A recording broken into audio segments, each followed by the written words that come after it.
देखिए, ये जो चेनाब ब्रिज है, ये नए भारत की दृढ़ इच्छा शक्ति का जीता जागता उदाहरण है और ये देश के जो स्वतंत्र भारत का जो इतिहास लिखा जाएगा उनमें स्वर्णिम अध्याय होगा ये रेलवे ब्रिज और ये रेलवे लाइन। तो इसकी मैं विशेषता बताना चाहूं तो इसकी ऊंचाई है 359 मीटर, जो कि पेरिस के जो एफिल टावर है उससे भी कहीं ज्यादा है। दूसरा, ये जो ब्रिज है ये दुनिया का सबसे ऊंचा रेलवे आर्क ब्रिज है। तीसरा, ये जो पुल है ये 250 किलोमीटर प्रति घंटा से भी ज्यादा तेज चलने वाली हवाओं को सहने में सक्षम है। ये एक फौलादी पुल है, जिसे मैं फौलादी पुल कहता हूं क्योंकि इस पुल को बनाने में फौलाद मतलब स्टील 30,000 मीट्रिक टन के आसपास स्टील का प्रयोग किया गया है। इसके अलावा इस ब्रिज को बनाने में करीब करीब आप ये समझें कि 70,000 क्यूबिक मीटर के आसपास कंक्रीट का प्रयोग किया गया है। पहली बार जो आपको लोहे के आर्च दिखाई दे रहे हैं उनमें अंदर कंक्रीट फिल किया गया है मजबूती प्रदान करने के लिए और बेहतर मजबूती प्रदान करने के लिए। इसकी विशालता का अंदाज आप इस बात से भी लगा सकते हैं कि इसका जो सबसे लार्जेस्ट फाउंडेशन है S20, उसका जो साइज है वो फुटबॉल के मैदान के लगभग 1/3 के बराबर है। तो इसकी विशालता का आप इस बात से अंदाज लगा सकते हैं। तो ये एक बहुत मैसिव स्ट्रक्चर है, इस पर पूरे देश को गर्व है, ये पूरे देश के लिए गर्व का विषय है और साथ ही साथ ये भी बताता है कि ये नया भारत है, ये जो सोचता है, ये जो ठानता है उससे कर दिखाता है। भारतीय रेल के कुशल इंजीनियर्स की दिन रात की मेहनत का परिणाम है ये चेनाब ब्रिज। सर, कितने टनल इसमें बनाए गए हैं और किस तरह की सिक्योरिटी उनमें प्रोवाइड जी देखिए, ये जो पूरा USBRL है, उधमपुर श्रीनगर बारामूला रेल लिंक, इसकी लंबाई लगभग 272 किलोमीटर है। इस 272 किलोमीटर में से 119 किलोमीटर सिर्फ टनल हैं, सिर्फ सुरंगें हैं। 36 लगभग सुरंगें हैं जिनकी लंबाई लगभग 119-120 के आसपास है, किलोमीटर के आसपास है। दूसरी बात, ब्रिजेस की बात करें तो इस पूरे प्रोजेक्ट में लगभग 1000 ब्रिज हैं। ये बहुत बड़ा नंबर है। एक ब्रिज बनाने में कई साल लग जाते हैं। यहाँ रेलवे के कुशल इंजीनियर्स ने, भारतीय रेलवे के कुशल इंजीनियर्स ने लगभग 1000 ब्रिज बनाए।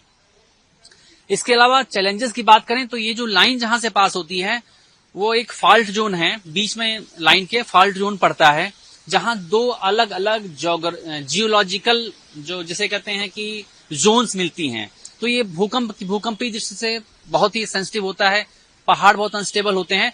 तो सीस्मिक एक्टिविटी का ध्यान में रखते हुए 1 गियर नॉचअप करके एक स्तर ऊपर जाकर इस सारे स्ट्रक्चर का, सारी रेलवे लाइन का निर्माण किया गया है। सिक्योरिटी चैलेंजेस हैं यहाँ पे, कई सारी टनल्स हैं, उनकी सिक्योरिटी की इशू है। तो टनल्स के भी और ट्रैक के भी, ब्रिजेस के भी चप्पे चप्पे की निगरानी CCTV के माध्यम से लाइव मॉनिटरिंग की जाएगी।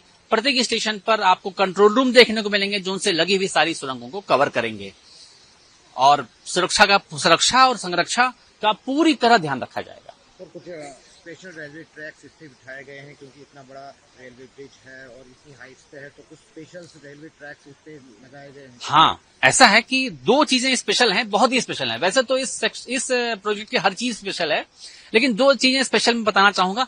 पहला तो काफी लंबे स्ट्रेच में बैलास्ट लेस ट्रैक को बनाया गया है। जनरली ट्रैक में गिट्टी होती है, बैलास्ट होता है, लेकिन आप देखेंगे कि इस सेक्शन के बहुत लंबे स्ट्रेच पे बिना बैलास्टलेस ट्रैक बनाया गया है ताकि मेंटेनेंस रिक्वायरमेंट कम रहे, मजबूती ज्यादा रहे और पानी आने पे, जिसे कहते हैं कंक्रीट पानी से ज्यादा रेजिस्टेंस रखता है, पानी निकल जाता है कंक्रीट से। तो इस तरह की कोई परेशानी आने पर भी ये ट्रैक बेहतरी से काम करता है क्योंकि चैलेंजिंग जगह पर है। तो इसका बहुत बड़ा पोर्शन बैलास्टलेस ट्रैक है। इसके अलावा जो इसमें ओवरहेड इक्विपमेंट लगे हैं, जिससे जो रेलवे का इंजन होता है, इलेक्ट्रिक इंजन होता है, जिससे पावर लेता है, उसे ऊपर वाले इक्विपमेंट को कहते हैं ओवरहेड इक्विपमेंट, OHE। तो इसमें नए प्रकार की OHE लगाई गई है। तार की जगह इसमें आप देखेंगे कि स्टैंडर्ड है और वो मेटल का सॉलिड स्ट्रक्चर है जिससे पावर ड्रॉ होगी, एनर्जी ड्रॉ होगी। सर, कितना डिफिकल्ट था इंजीनियर्स के लिए इस तरह का स्ट्रक्चर यहाँ पे खड़ा करना, क्योंकि वेदर का अप डाउन बहुत है, गर्मियाँ सर्दियाँ हवाएं हैं, तो कितना चैलेंजिंग था इस इंजीनियरिंग को, इस प्रोजेक्ट को कंप्लीट करना। कि ये मैं अब डिफिकल्टी के बारे में ये बताऊंगा कि ये एक असंभव कार्य था, असंभव कार्य था जो संभव करके दिखाया गया है, क्योंकि इस सेक्शन को बनाने में कोई भी चीज हमारे फेवर में नहीं थी। चाहे मौसम की बात करें, चाहे जियोलॉजी की बात करें। आपको शायद पता हो कि इस सेक्शन को बनाने में, रेलवे ट्रैक बिछाने में सबसे बड़ा प्राकृतिक बाधाओं के अलावा सबसे बड़ा चैलेंज तो था कि सामान कैसे पहुंचेगा, क्योंकि सड़क नहीं थी। इसको बनाने में लगभग रेलवे ने, जहां तक मुझे अनुमान है, मतलब जहां तक मुझे जानकारी है, कुछ आगे पीछे हो सकता है आंकड़ा, लेकिन लगभग 200 किलोमीटर के आसपास सड़क बनाई रेलवे ने, ताकि सामान पहुंचाया जा सके, मटेरियल पहुंचाया जा सके ट्रैक बनाने के लिए। और इस सड़क के बनने का एडवांटेज ये रहा कि रेलवे के काम तो आई ही, लेकिन सुदूर क्षेत्रों में, गांव में जो लोग रहते थे, जिनको अपने घरों से, गांव से 20-20, 25-25 किलोमीटर पैदल जाना पड़ता था सड़क पे पहुंचने के लिए, उनके लिए ये जीवन भर के लिए एक गिफ्ट हो गया, एक बहुत बड़ी सुविधा हो गई। तो जैसे कि कहा जाता है कि मोदी जी 19 तारीख को इसकी इनॉग्रेशन करेंगे, कहाँ तक प्रिपरेशन पहुंची है और कब तक लोगों के लिए ये अवेलेबल? देखिए, अभी इस बारे में आधिकारिक रूप से कोई जानकारी उत्तर रेलवे में नहीं प्राप्त हुई है, लेकिन हाँ, हम लोग अपनी तैयारी कर रहे हैं कि जब भी हमको सूचना मिले, हम शॉर्ट नोटिस पर भी ये उद्घाटन का कार्यक्रम अच्छे तरीके से करा सकें, सेफ्टी के साथ में अच्छे तरीके से। टूरिज्म की बात करें तो किस तरह से ये रेलवे जो है बूस्ट करेगा टूरिज्म को जम्मू कश्मीर में? देखिए, इस रेल लिंक के माध्यम से ऑल वेदर, सस्ती और रिलायबल कनेक्टिविटी घाटी के लोगों को और बाकी देश के लोगों को मिलेगी।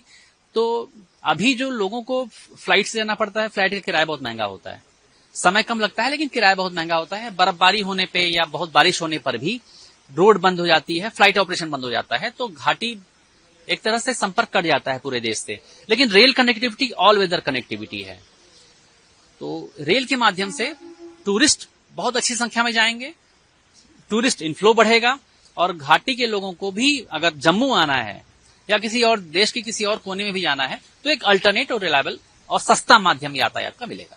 सर, एक बहुत आखिरी सवाल होगा, जो इस तरह से इस जम्मू कश्मीर के हालात बने हुए हैं, तो उस तरह से सिक्योरिटी का क्या रीजन? देखिए, सिक्योरिटी सिनेरियो पहले से तो बहुत अच्छा है, इसमें कोई संशय नहीं है, और जो भी सिक्योरिटी सिनेरियो होता है, हम सबकी निगाह उस पर रहती है, उसी हिसाब से सिक्योरिटी अरेंजमेंट्स और टाइटन किए जाते हैं। तो जैसी आवश्यकता होगी, सिक्योरिटी के अरेंजमेंट्स जो हमने अच्छे करे हुए हैं, उससे भी बेहतर करेंगे।